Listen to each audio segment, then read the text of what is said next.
नमस्कार दोस्तों, मैं हूं Jagdish Otwal. J news and music में स्वागत है आपका। Elephant leg and two tigress यानी कि हाथी का पांव और दो शेरनियां। आखिर हाथी का पांव और दो शेरनियां कौन थी, यह बताने से पहले हम चाहेंगे दोस्तों कि आपने अभी तक यदि हमारा चैनल सब्सक्राइब नहीं किया है तो नीचे लाल बटन को दबाइए और चैनल को सब्सक्राइब कीजिए। थैंक यू दोस्तों। हाथी का पांव और दो शेरनियां से संबंधित यह विषय रिया चक्रवर्ती और कंगना राणावत से जुड़ा हुआ है। दोस्तों हाथी का पांव कौन था और दो शेरनियां कौन थी? दोस्तों रिया चक्रवर्ती गिरफ्तार हो चुकी है और वे अभी एनसीबी की 14 दिन की न्यायिक हिरासत में है। इसके बाद उन्हें कोर्ट पेश किया जाएगा जहां उनकी जमानत हो सकती है। दोस्तों रिया चक्रवर्ती यानी कि 14 जून को सुशांत सिंह राजपूत की मौत हुई और तब से ही वे सुशांत सिंह राजपूत केस में इधर उधर भागी दौड़ रही हैं, मुकाबला कर रही हैं एनसीबी का, सीबीआई का और ईडी का। दोस्तों जिनसे रियल एस्टेट के माफिया, बड़े बड़े क्रिमिनल्स और आतंकवादी घबराते हैं, उनसे रिया चक्रवर्ती सामना कर रही है, उनसे लड़ रही है। अपने आप को निर्दोष साबित करने के लिए इतनी बड़ी बड़ी एजेंसियों का सामना कर रही है। दोस्तों क्या आप जानते हैं कि आपके पास यदि क्षेत्रीय स्तर के किसी थाने का या पुलिस स्टेशन का फोन आ जाता है या आपके घर मकान पर कोई नोटिस चस्पा हो जाता है तो आप कितने घबरा जाते हैं और तुरंत ही पुलिस स्टेशन इसके बारे में आप पता करने की जांच करते हैं, कोशिश करते हैं कि आखिर क्या मामला है।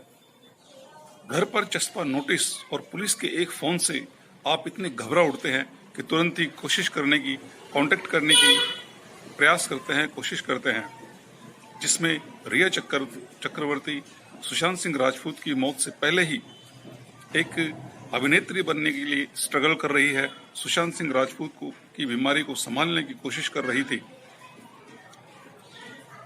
इतना स्ट्रगल जीवन में करने के बावजूद भी वे, जब से सुशांत सिंह राजपूत ने आत्महत्या की है तब से ही police, Maharashtra police, Bihar police और ईडी, सीबीआई और एनसीबी की लगातार जांच में फंसी हुई है और उनका मुकाबला कर रही हैं। दोस्तों ये ऐसी बड़ी बड़ी संस्थाएं हैं जिनसे बड़े बड़े ड्रग्स माफिया, रियल एस्टेट के माफिया, अच्छे बड़े बड़े क्रिमिनल्स और बड़े बड़े आतंकवादी तक घबराते हैं और वह एक नन्ही सी मासूम सी जान इतनी बड़ी बड़ी संस्थाओं के पांव के नीचे आई हुई है। यानी कि हम इसे, इन बड़ी संस्थाओं को कहें कि यह एक हाथी का पांव थी और रिया चक्रवर्ती एक चींटी के समान थी। किंतु रिया चक्रवर्ती को हम चींटी नहीं कहकर एक शेरनी कहेंगे, जो इतनी बड़ी बड़ी संस्थाओं का मुकाबला कर रही है, उनका सामना कर रही है, अपने आप को निर्दोष साबित करने की कोशिश कर रही है। दोस्तों अभी तक इन बड़ी संस्थाओं के पास सुशांत सिंह राजपूत की मौत से संबंधित कोई सबूत अभी तक नहीं मिला है और जब तक सबूत नहीं मिल जाता रिया चक्रवर्ती निर्दोष है। जब तक रिया चक्रवर्ती के खिलाफ कोई सबूत नहीं मिलता, रिया चक्रवर्ती निर्दोष है। सुप्रीम कोर्ट, हाई कोर्ट तक एक निर्दोष व्यक्ति को सजा नहीं दे सकते। जब तक कोई क्रिमिनल अपराधी साबित नहीं हो जाता तो बड़े बड़े न्यायालय भी उसको सजा से नहीं दे सकते, सजा वंचित रखते हैं। अभी हाल ही रिया चक्रवर्ती के वकील सतीश मानसिंदे ने कहा है कि एक नन्ही सी मासूम की सी जान के पीछे बड़ी बड़ी संस्थाएं पीछे लग रही है, जिसका मात्र कसूर यही था कि उसने एक ड्रग एडिक्ट से प्यार किया था। तो प्यार करना वकील मानसिंदे की नजरों में कोई दोष नहीं है, या आप सब भी जानते हैं कि किसी से प्यार करना कोई दोष नहीं है। किंतु दुर्भाग्यवश वे सुशांत सिंह सुसाइड मामले में फंस गई। दोस्तों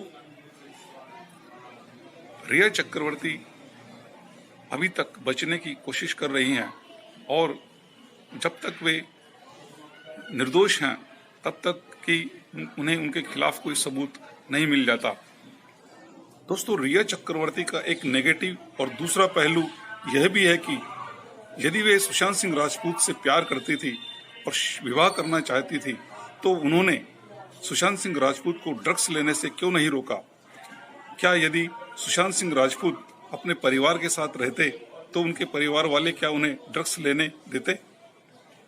इसलिए रिया चक्रवर्ती ने कभी भी सुशांत सिंह राजपूत को ड्रग्स लेने से मना नहीं किया, बल्कि उन्हें देती रही। यही एक उनके खिलाफ नेगेटिव पॉइंट जाता है दोस्तों।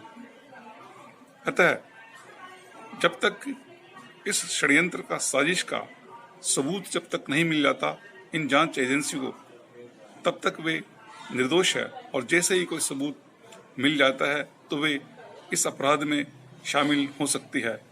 किंतु रिया की हिम्मत और साहस देखिए कि वे इन बड़ी बड़ी संस्थाओं का मुकाबला कर रही है।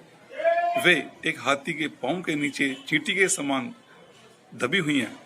दोस्तों, हम रिया चक्रवर्ती को एक चींटी नहीं कहकर एक शेरनी ही कहेंगे। रिया चक्रवर्ती एक शेरनी है और एक टाइग्रेस है। दोस्तों, दूसरी टाइग्रेस है कंगना रनावत।